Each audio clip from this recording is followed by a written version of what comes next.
Hello दोस्तों, नमस्कार। आज हम पढ़ेंगे उत्तराखंड की सबसे बड़ी नदी काली नदी के बारे में। काली नदी का उद्गम स्थान पिथौरागढ़ जनपद के कालापानी नामक स्थान से है। ये जो है पिथौरागढ़ के सुदूर उत्तर में तिब्बत बॉर्डर के पास स्थित जैक्सर श्रेणी है। उसके पूर्वी ढाल पर लिपुलेख के पास कालापानी नामक स्थान से निकलती है। स्थानीय भाषा में इसे कालापानी गाड़ या काली गंगा भी कहा जाता है। काली नदी को महाकाली, काली गंगा या शारदा के नाम से भी जाना जाता है। यह भारत के दो राज्यों उत्तराखंड और उत्तर प्रदेश राज्यों से बहने वाली नदी है। इस नदी का उद्गम स्थल हमने देखा, मैप में देखेंगे कि जो ये मैप में ये काला पानी नामक जो स्थान है, यहीं से ये जो नदी निकल रही है ये काली नदी है। काला पानी नामक स्थान से निकलती है। फिर ये इस नदी के तट पर ही गुंजी नामक स्थान है। ये गुंजी नामक स्थान वही है। ये जो रूट है टोटल, ये रूट आदि कैलाश को जाता है। आदि कैलाश की तरफ कभी भी जाना हो तो इसी रूट को फॉलो करते हैं। उत्तराखंड की तरफ से लिपुलेख दर्रे को क्रॉस करके हम तिब्बत में प्रवेश करते हैं और तिब्बत से आदि कैलाश की आगे की यात्रा की जाती है। तो ये काली नदी जो है 5,000 मीटर की ऊंचाई पर स्थित काला पानी से निकलती है और यह दो देशों की एक बॉर्डर नदी भी है। बॉर्डर बनाती है। आप देख रहे होंगे मैप में कि जो इस नदी के एक तरफ भारत है और एक तरफ नेपाल। तो इस प्रकार से 1826 में जब सुगौली की संधि हुई थी तो सुगौली की संधि में ये डिसाइड किया गया था कि जो काली नदी भारत और नेपाल के बीच में एक बॉर्डर का काम करेगी।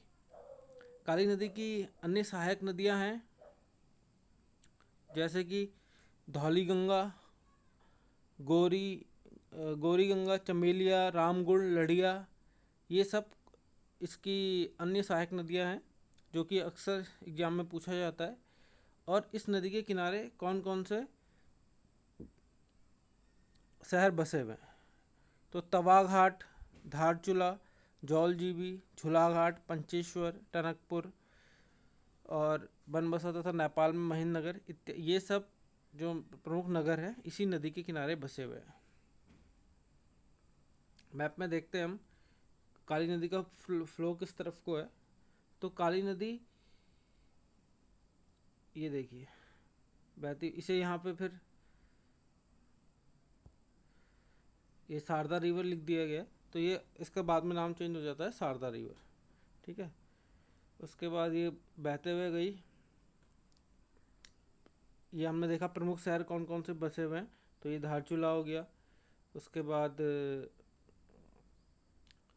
ये जौलजीबी, ये भी प्रमुख स्थान है। जौलजीबी में आप देख रहे होंगे कि दो नदियाँ एक नदी ये काली नदी यहाँ से आ रही है और एक यहाँ से नदी आ रही है गोरी गंगा और काली नदी। इन दोनों का संगम जो है जौलजीबी में होता है और जौलजीबी में प्रमुख मेला भी इसी स्थान पर लगता है। उत्तराखंड का बहुत प्रमुख मेला जौलजीबी नामक स्थान पर लगता है।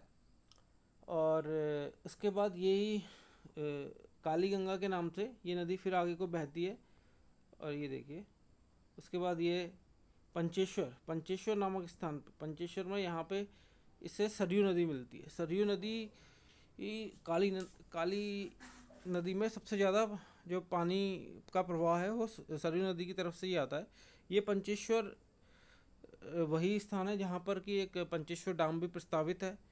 और ये पूरा चंपावत और लोहाघाट के किनारे किनारे से होते हुए ये काली गंगा बहते हुए नीचे अब पहाड़ों से उतरते हुए नीचे प्लेन्स में टनकपुर की तरफ को आती है। यहाँ पे इसकी हम अन्य सहायक नदियाँ देखेंगे जैसे कुठियांगटी, पूर्वी धौली गंगा, गौरी गंगा, सरयू, लोहावती और लधिया। ये सब इसकी अन्य सहायक नदियाँ हैं। और शारदा नदी इसको जब ये बहते हुए टनकपुर में पहुँचती है तो टनकपुर में इसे फिर शारदा नदी के नाम से जाना जाता है। अभी तक ये आई अभी तक इसे सिर्फ काली गंगा के नाम से, काली नदी के नाम से जाना जाता था। अब ये जब टनकपुर में आ जाएगी तो इसे शारदा नदी के नाम से जाना जाएगा। शारदा, यहाँ टनकपुर में एक, आपको जानते ही होंगे, टनकपुर में एक फेमस टनकपुर डैम भी है शारदा नदी पे बना हुआ। इस प्रकार से आज हमने क्या क्या पढ़ा। आज हमने काली नदी का उद्गम स्थान जाना। काली नदी का उद्गम स्थान कहाँ है? काला पानी नामक स्थान पे, जो कि पिथौरागढ़ जिले में पड़ता है, जो कि बॉर्डर, जो तिब्बत और भारत का बॉर्डर है वहीं पर स्थित है। उसके पश्चात ये नदी बहते हुए आई, इसने अन्य शहरों जैसे कि धारचूला के बाद तवाघाट, और उसके बाद पिथौरागढ़, झूलाघाट, जौलजीबी, पंचेश्वर, इन सब शहरों से होते हुए टनकपुर में जब आती है तो टनकपुर में इसका नाम काली नदी से चेंज होके शारदा पड़ जाता है। और ये हमने ये भी जाना कि सरयू नदी, जो कि पंचेश्वर नामक स्थान पे काली नदी से मिलती है, और उसके बाद फिर यहाँ पे जो है एक, यहाँ से बहते हुए फिर काली के नाम से ही टनकपुर की तरफ को प्रस्थान करती है। और इस स्थान पर सबसे एक डैम भी प्रस्तावित है, जिसमें अभी तक कोई, अभी सिर्फ प्रस्तावित ही है। और जो सरयू नदी है वो सबसे ज़्यादा पानी काली गंगा पर, वो जो मतलब सबसे बड़ी सहायक नदी मानी जाएगी काली नदी की, क्योंकि वो सबसे ज़्यादा पानी काली नदी पे प्रभावित करती है। ओके, बहुत बहुत धन्यवाद। जय हिंद।